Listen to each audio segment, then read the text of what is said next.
I met this girl named Ellie in an online chat room and hit it off with her.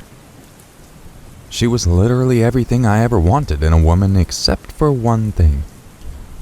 Ellie lived in Portugal, over 3,500 miles away from where I live in the United States. We got close though, despite the distance, and decided we wanted to make a go of it, and so we entered into a long-distance relationship. A few months later, I got a new, better-paying job, planning to use the extra funds to save up for meeting Ellie in person one day. Instead, I met this girl Alice at my new job. We worked in a factory where you would be put on two-person teams on a single machine. The teams would vary, so one day you'd be working with person X on machine 4 and the next day with person Y on machine 2. I'd been with the company for a couple weeks and got assigned to work with her, and for the most part we got along fine. We made idle, mundane conversation as we worked as one does, talking about nothing serious, when out of the blue she asked me if I was single. I responded that I was not, and I'd been dating this girl Ellie for a few months and left it at that, thinking I'd put the kibosh on whatever she was thinking may happen between us. The conversation went on mundane as ever when she mentioned her boyfriend, and I thought maybe she didn't have any ideas about anything after all and was just being nosy. Our shift ended, and as such, so did the conversation. Over the next little while, we worked together off and on, and at one point she asked me if she could add me on social media, and I said sure, not thinking much of it. That is until the next day at work when she mentioned some post she read on Ellie's wall that I hadn't seen nor could find. I asked her where she'd seen it, and she said it was an older post. The post was from 7 years previous. I asked Alice if she'd gone through Ellie's entire history, and she said yeah, and that she was bored and had nothing else to do, so after going through mine, she went through Ellie's as well. That kinda set off alarm bells in my head, because who goes through the entire post history of a complete stranger in a single night? I guess my face showed my thoughts, because she quickly apologized and stated she didn't mean to be so over the top about it, but we post so rarely that she would go through just a few and suddenly find herself looking at years-old posts. This wasn't untrue, and so seemed reasonable, but still weird, as she had no connection whatsoever to Ellie and had no business on her timeline. I mentioned it to Ellie later that day and helped her adjust her privacy settings so it couldn't happen again. A bit later on, I was working with Alice again, and the conversation was again fairly mundane, when all of a sudden this guy walked over to our machine and just stood there glaring at us. First her for a while, and then me, and then back to her, etc., etc. After about 20 minutes there was a call over the intercom, and he sauntered off to answer it. Alice looked like she was about to cry after that, and it was fairly creepy, so I asked her what that was all about. Turns out the guy was her boyfriend and they'd just broken up. I made the mistake of asking if she was okay, just trying to be polite while secretly hoping she wouldn't go into detail about it, which of course she unfortunately did. As it so happens, he'd repeatedly told her from day one that after a bitter divorce he wasn't interested in a monogamous relationship, that he wanted someone open, no strings attached, no commitments, and no exceptions. She confided in me that she did want those things and just went along with them since she could see his potential as a husband from day one. Just like she could me. There went alarm bells again. Anyways, he was apparently serious about wanting an open relationship because he'd gone behind her back and signed them up for a swingers weekend a couple cities over. When she found out, she said no and that she wasn't ready for that yet, but agreed to have sex with a guy her boyfriend knew while he watched after he dropped into the conversation and how he'd just helped a woman down the street move in and there was definitely a spark. And when the day came for her show with the stranger and she backed out at the last minute, he got pissed, called the whole thing off, and went and slept with the woman down the street. They ended up getting into a huge fight and he broke things off with her for not being honest about what she wanted in a relationship. She then told me, "I just got so nervous about a complete stranger fucking me. And I'm not that type of person, and there's very few guys I would let just fuck me. Present company included, of course." I cringed at the last remark and reminded her that I was seeing someone for almost a year at this point. A comment she basically ignored.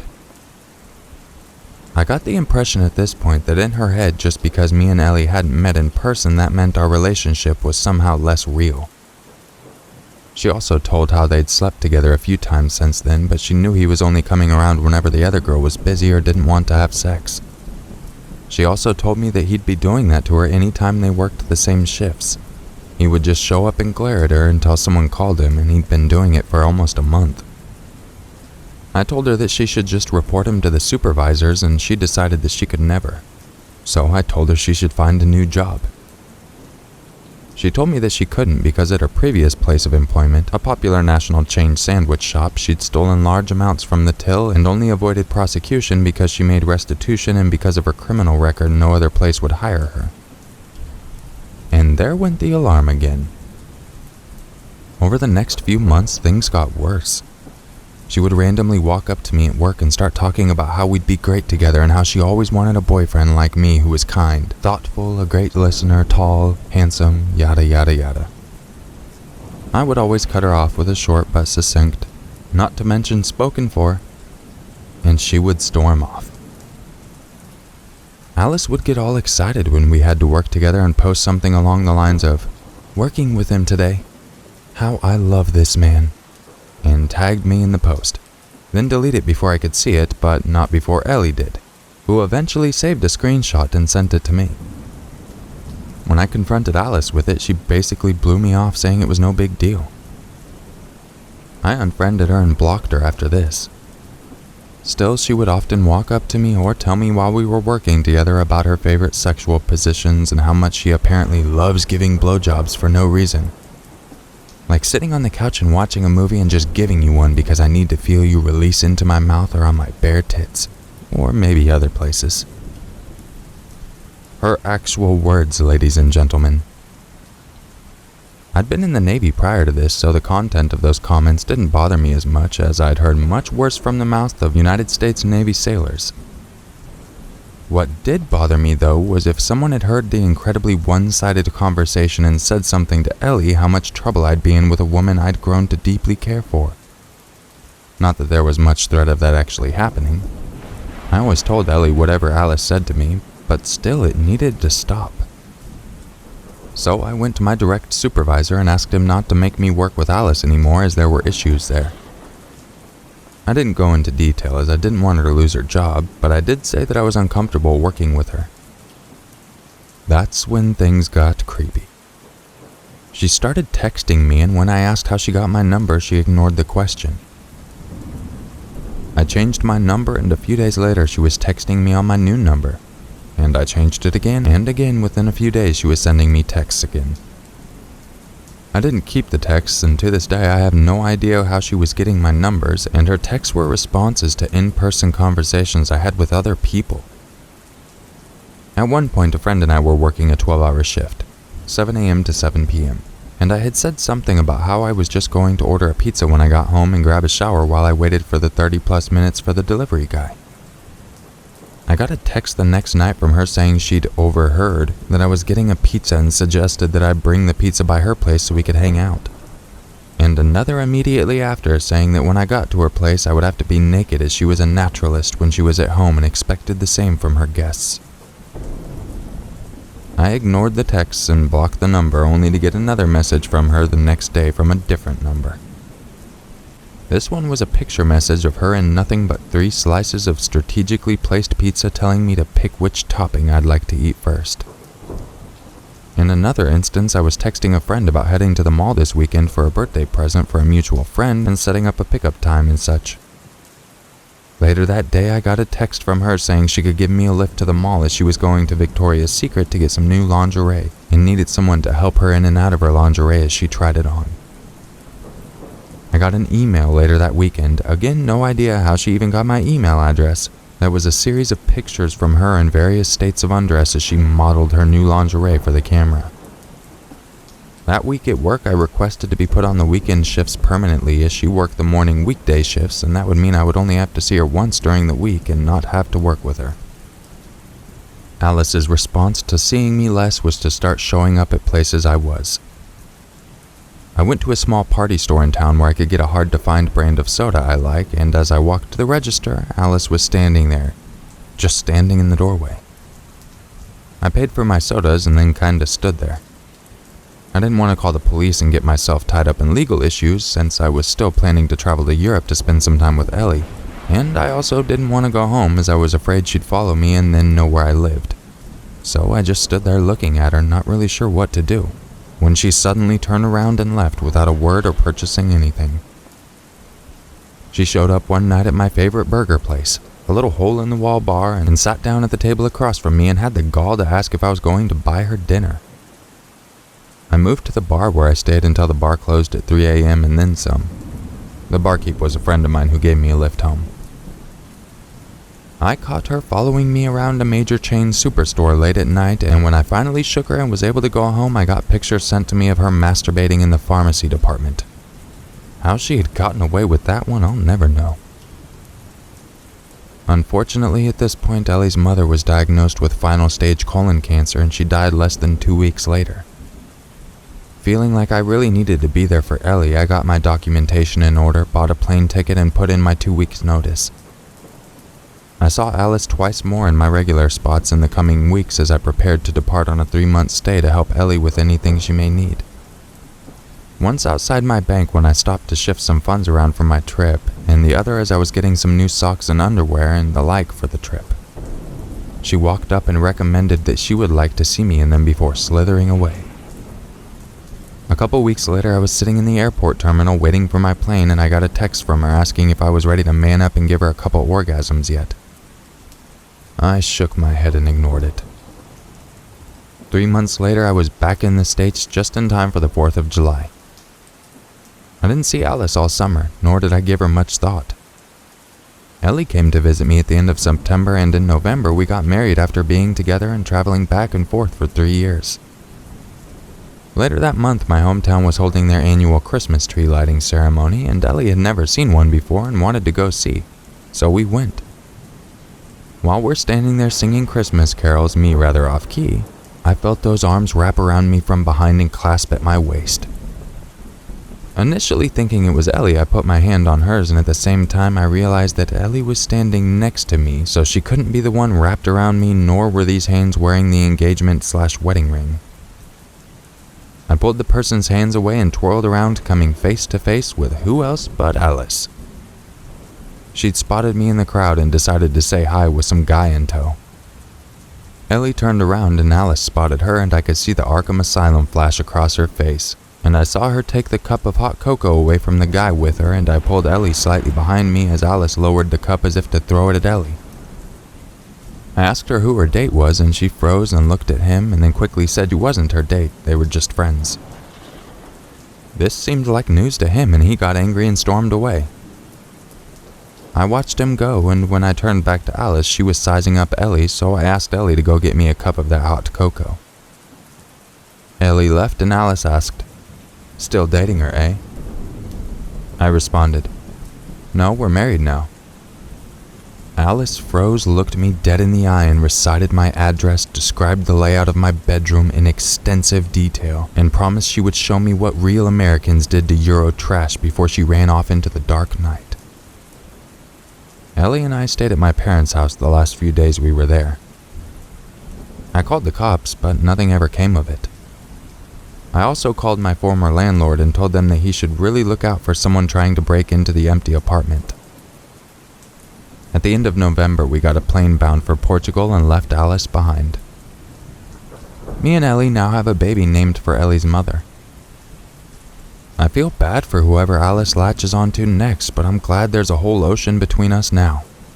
And Alice, if you're out there and hearing this, please, for the love of God and all that is holy, let's not meet again.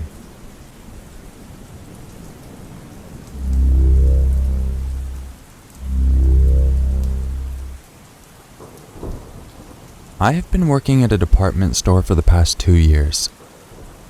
Although retail wasn't something I wanted to necessarily do, it was much better than my previous job in the food business, so I was grateful to not have to touch food all day and would take the world of customer service much more gratefully than the food industry. It was the middle of January and the store is usually dead towards the end of the day. Usually the following month after Christmas is never really busy due to the people probably not trying to spend money after the gift-giving season, and the cold weather of the winter season in Canada never really helped the situation much. People not in the mood to leave the comfort of their own houses in the middle of a snowstorm. That meant that they put less people on the shift, and I was alone in the fitting room. I work at a pretty big store, and alongside the weather conditions, that meant that the employees were usually spread out on the floor, not within close proximity in comparison to what they would put during the busy season. None of us wore earpieces as we did most of our paging through the speaker system. It was a Wednesday night around 8 and the store closed at 9. I was usually put on the cash register, but often frequented the fitting room when they needed the help. It was a very quiet night, and I spent the first couple hours of my shift helping organize the beauty section that is right next to the fitting room, or to go speak to my lovely coworker who worked in the jewelry section helping the few customers that actually wanted to try clothes on when they came by. There was a man who came to the fitting room with 2 dress shirts, and I didn't think anything of it. After all, he was nothing I'd never seen before. Older, tall, kinda stocky, muscular, plain. I did notice that he seemed dressed rather nicely. A clearly expensive suit and a nice big shoulder bag. I assumed he must have come to the store after his day work. I counted the number of articles he was bringing in, as that was mandatory in order to monitor the flow of clothes and try to stop theft. Handed him a number corresponding to the number of articles he was taking in and asked him politely to put the clothes back on the hanger. In French rather than English, because Quebec requires us to speak French first to customers. To which he replied with a simple, "No problem." I noticed he had a thick accent, although I wasn't and am still not able to place my finger on it. I thought it might have been Russian, but I can't say for sure. The man walked into the fitting room and I didn't think much of it.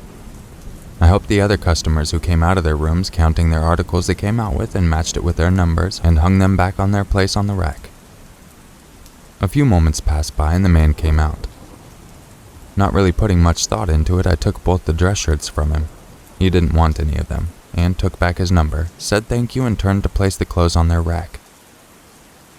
Usually this is the point where the customer would just leave the fitting room, but when I turned around to go to the front, he was still there. I asked him if there was anything I could do for him or if he wanted the shirts that I had just put away. The man smiled and looked at me, not answering, and I felt a weird feeling in the pit of my stomach. He was looking at me as if he wanted to say something, and me being a 5'4" girl who hates confrontation of any kind, just nervously laughed and started to organize the desk at the front of the fitting room entrance, awkwardly arranging all the numbers although they were already in order. He asked for my name, to which I just looked down at the name tag I was wearing and repeated it. He told me it was a beautiful name. I laughed nervously, never knowing what to do in these sort of situations, and being nice to him is part of my job in customer service. Besides, he didn't do anything wrong, just complimented me. I said thank you and looked away to avoid eye contact. He just stood there for what felt like 20 minutes, but in reality was just 3. He stood there as I was helping other customers, and it was beginning to make me feel very uncomfortable. Not wanting to be rude, but also not wanting to subject myself to being uncomfortable for the rest of my shift, or however long he was planning on being there, I asked him if there was anything else he needed help with. Here's where I began to get scared. He then proceeded to tell me that he would be waiting for me at 9:30 outside the doors of our store. He wanted to take me out. Confused, I looked at him oddly. How did he know that we finished at that time? The store closed at 9 and we usually spend 30 minutes cleaning up the store. I suppose that information isn't hard to guess, but it still felt weird. Why did he want to take me out? I once again laughed nervously because that seemed to be the only thing I was able to do when uncomfortable, and politely declined, saying I had to go home and study. He laughed, taking a step closer to me, and instinctively I took a step back. He didn't accept that answer because he just smiled once more. I'll be waiting for you outside the door where all the employees leave from. In the truck alley. I'll be there. There was a door the employees exited the mall from because the normal doors usually locked at 9:15 and we finished later than that, so we take the door that takes us in a side alley where all the trucks go and drop off shipments for our store. Being someone who hates confrontation and who doesn't do well with controlling my emotions, I felt myself starting to tear up at his comment. No employee is allowed to mention the door we leave from. It's a company rule. Since we usually finish late and the parking lot is dark, they don't want anyone to know where we exit as a precaution. I told him once more that I appreciated his offer, but I wasn't interested and I had to continue my work. I politely told him to leave when he put a hand on my shoulder, and I felt myself freeze up. I remember thinking, praying that any of my coworkers would show up to pick up the rack, or the jewelry employee would still be filling cases and turn around. Obviously, with my luck, nobody did. He told me that I was a pretty girl and he couldn't wait to meet me in the alley at the end of my shift. He said he has a nice apartment and a cute dog, as if the dog was going to make me change my mind and we could have a fun time. Desperate, I said that I had a boyfriend and he was going to pick me up, hoping that would deter him. But he just laughed. He said my name and then told me that wasn't something that usually stopped him, placing his hand on my shoulder this time.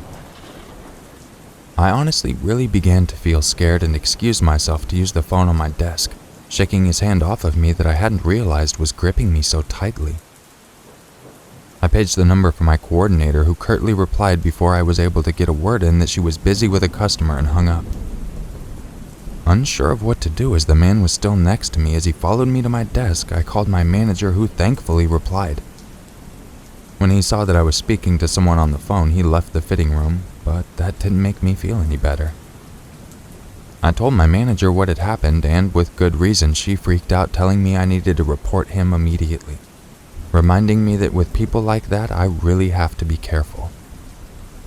She told me to call security, to which I did, and the security guard told me he had an eye on him through the camera. It was around 8:30 at this point, and I was getting ready to start my closing tasks, still paranoid about what the man had said. To be fair, I was a paranoid person and I watch way too many murder documentaries, so I might have been overthinking. This sounded like the beginning of an abduction movie, honestly. I kind of calmed down, not seeing the man anymore, when the security guard called me back. He wanted to let me know that the man had never left and was circling the store. I felt more dread than before pop up in my stomach. He didn't leave? Thankfully, he hadn't come back to see me. I felt kind of better for the fact that the security guard had seen him, so if anything did happen, there was someone who was able to identify him. Once again, overthinking. By the time the store closed and it was time to leave, two of my coworkers, Evan and Ethan, two boys who worked in the warehouse, made sure to walk with me all the way to my car, not letting me be alone. I appreciated it a lot. Although I didn't want to admit it, I was scared walking through that alley, and I was even paranoid he was going to follow me home. I took the extra long route to see if anyone was trailing me, to which he wasn't. When I walked through the safety of the door of my house and locked it behind me, I let go of a breath I wasn't even aware I was holding in. I make sure now to always leave the store using the buddy system. I never walk alone, and I always make sure I'm hyper aware of my surroundings. I never wear my name tag anymore. Luckily, nothing happened to me, and maybe I was overthinking the entire experience, but I wanted to stress that even though it's your job in customer service, if someone makes you uncomfortable, speak up. You should not have to subject yourself to this behavior at work, or anywhere for that matter. And to the creepy guy who wouldn't leave me alone in the fitting room, let's not meet again.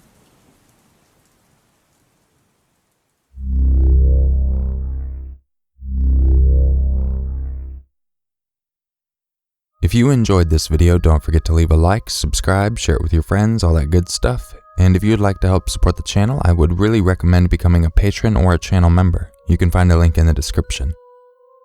I'm not sure how many of you saw the community post I did, but I actually got an update from John from my 911 video, the second one. The gentleman who had his leg amputated while at work and remained calm and polite the entire time.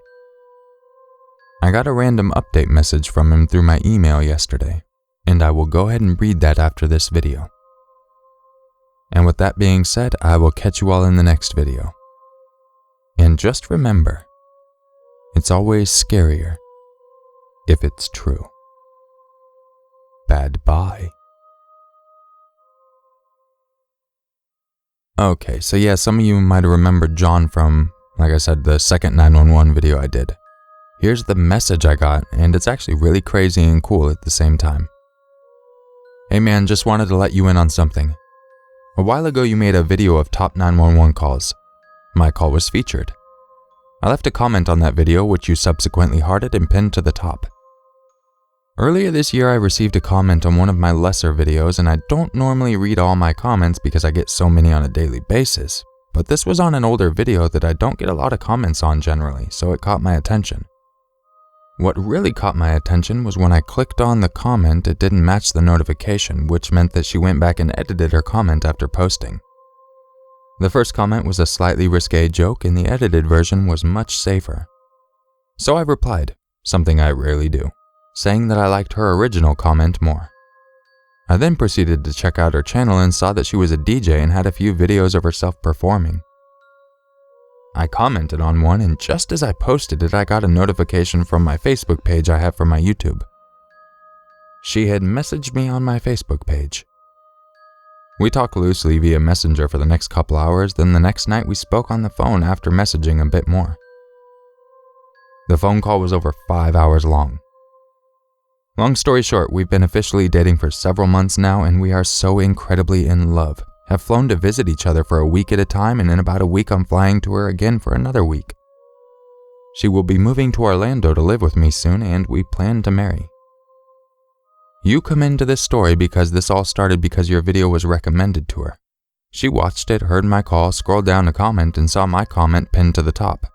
Followed that to my channel, watched dozens of my videos, and then found my channel's Facebook. We wouldn't be together without your video. So we both wanted to fill you in on how you've impacted our lives. Johnny Crew 9T. How freaking cool is that? It's not every day one of the crazy 911 videos actually has a nice loving outcome afterwards. So John, if you're watching this, huge congratulations and much love to you guys. I really do appreciate you updating me on that. That's something I would have never even thought about. Once again, everybody, I appreciate you checking out this video, and I hope you enjoyed this little heartfelt update. And I'll catch you in the next one. Bye.